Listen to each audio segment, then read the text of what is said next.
You're watching Money Hacks presented by BECU. I'm Brian Westbrook with GeekWire Studios. This is your opportunity to ask Stacey Black, lead financial educator for BECU, your financial questions. Let's get right into the first question. Stacey, we heard BECU offers home buying, webinars, and seminars. What advice are you giving to potential homeowners? Really, the first piece of advice is to create a budget and figure out if you can afford the new payment in your new budget. And if you're not going to buy for a year, start living off of that new budget now just to get a Okay. feel for whether it's doable. Next, I always tell people look at your credit, get your credit Yeah. in order. Pull those credit reports, make sure there aren't any errors, right? You don't want to apply and then find out there's something you need to take care of. So get your credit in order. And then really consider all the costs. I remember when I bought my first house, I was surprised that there were so many upfront costs. And then your monthly payment as well isn't just the loan payment, right? You might likely pay taxes and insurance as part of your monthly payment. Do you have to pay HOA dues, Right. private mortgage insurance? So really think of all the costs involved, the upfront costs before or during the loan process, and then the monthly payment.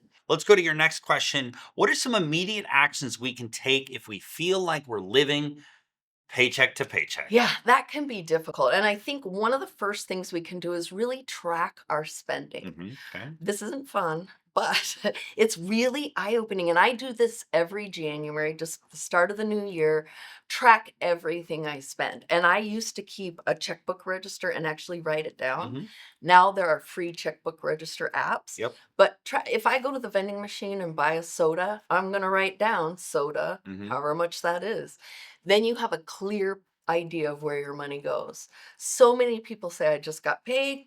I don't know where my money went. Now you're not going to have an excuse, right? You're going to see it on paper.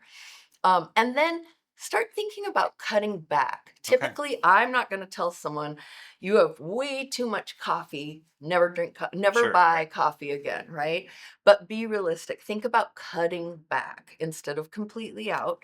And check for the easy stuff first. Yeah. Go Okay. through, maybe there are subscriptions you're not using, things like that. Let's talk about additional income. I like to say if you're living beyond your means, expand them. Are there opportunities for increasing the money you bring in, the income? Yeah, get creative. I mean, there's so many opportunities now, like gig work. We can, you know, food delivery, Yeah. whatever it is. So, what are you good at? What do you like to do? And find it. You suggest aligning the day we get paid with the day our bills are due. How is that helpful? Yeah, so if you call your lender, they may switch your due date to a different time in the month.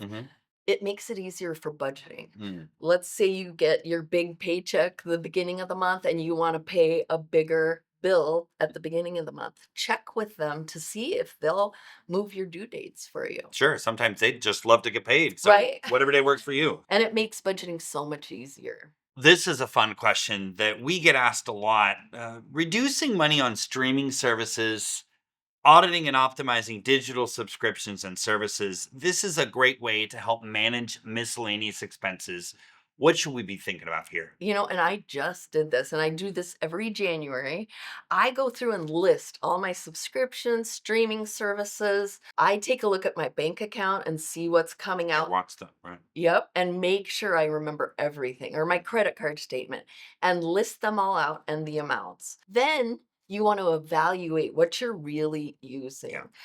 I'm not using all of the streaming services, and in fact, I forgot about one that I signed up for, right? So this is gonna give us a clear accounting of what we have and what we're using. Throughout Money Hacks, you've given us a lot of really great ideas, but how would we as an individual assess that these financial plans are working for us? How do we check our progress and see how we're doing? Yet this budget is something you're gonna check in on regularly. Check your budget, check your savings plan.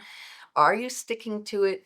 And how are you feeling about it, right? Are you less stressed now? The other thing you can do is check with your financial institution. For example, BECU has free financial health checks for its members, and you can have a conversation with a specialist who can walk you through and talk about some of these things with you. So definitely check in on your financial progress, see how you're doing, and don't be afraid to ask for help. Right. Fantastic tips, great questions. Thank you so much for watching Money Hacks presented by BECU. I'm Brian Westbrook with GeekWire Studios.